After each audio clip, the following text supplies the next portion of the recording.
Salut, c'est François Bouet. On se retrouve sur Automatin pour parler de quelque chose d'assez dramatique. Peut-être, je dis bien peut-être, la fin des limitations de vitesse illimitées, excusez-moi c'est un pléonasme, la fin des autoroutes illimitées en Allemagne. Alors les gros titres, c'est que des ministres se sont mis d'accord.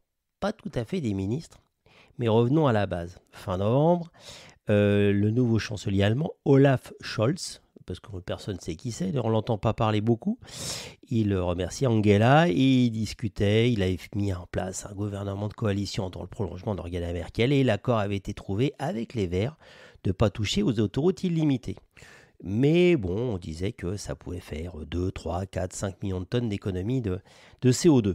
Bon, voilà, on en était là. Et puis là, tout dernièrement, eh bien, les ministres de l'Environnement des Länder se sont mis d'accord à l'unanimité sur la nécessité de la mise en place de limitations de vitesse. La Bavière et la Rhénanie-du-Nord-Westphalie se sont prononcés en faveur des limitations, mais ont précisé qu'ils considéraient que son effet devrait être limité. Alors pour ceux qui ne connaissent pas la géographie de l'Allemagne, je les pardonne, mais globalement, ces deux petits landers, ça représente un tiers de l'Allemagne, si ce n'est plus. Donc c'est somme toute un détail. Et puis c'est assez subtil, parce que quand on lit la traduction en allemand, on ne comprend pas, enfin c'est d'une subtilité politique magique, où en gros tout le monde est d'accord, mais pour dire que de toute façon, ça doit passer devant le Bundestag, et devant les lobbies du Bundestag, et puis accessoirement, vous regarderez où sont positionnées les usines de bagnoles allemandes, vous comprendrez aussi pourquoi il y a certains votes, donc ça c'est un détail. Donc on en est là, c'est pas encore décidé, je prie pour qu'on ait encore cette liberté-là, et surtout pour la faire connaître à mes enfants, sachant que je vous présenterai une autre étude qui a été faite, qui démontrait en plus que ça n'est que 5, en fonction de l'horaire, entre 5 et 10% des véhicules sur les autoroutes allemandes qui roulent à plus de 150 km/h. Autant dire que tout ça est encore de la gesticulation et du guignolage excusez-moi le terme, de nazis verts.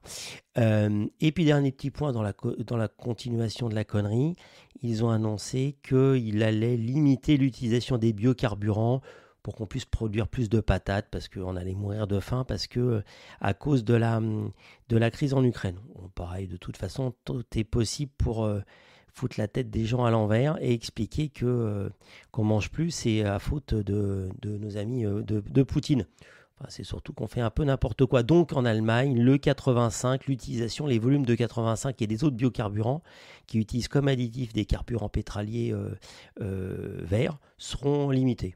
Bon, de toute façon, on continue dans le n'importe quoi, dans la non-réflexion, mais bon, on finira avec 1 million de bagnoles et toujours à circuler avec des vieilles caisses qui consomment. C'est pas grave, on est sur la bonne voie. Je sais que je suis un petit peu négatif, mais c'est tellement terrifiant de voir comment nos dirigeants font absolument n'importe quoi sans réfléchir que je suis toujours terrifié. Et surtout, j'ai une certaine vision sur l'automobile. Et quand je me dis, si je suis terrifié sur quelque chose que je maîtrise un tout petit peu et les certains tenants et aboutissants, qu'est-ce que ça doit être sur les autres secteurs que je ne maîtrise pas? Bon courage et bonne semaine.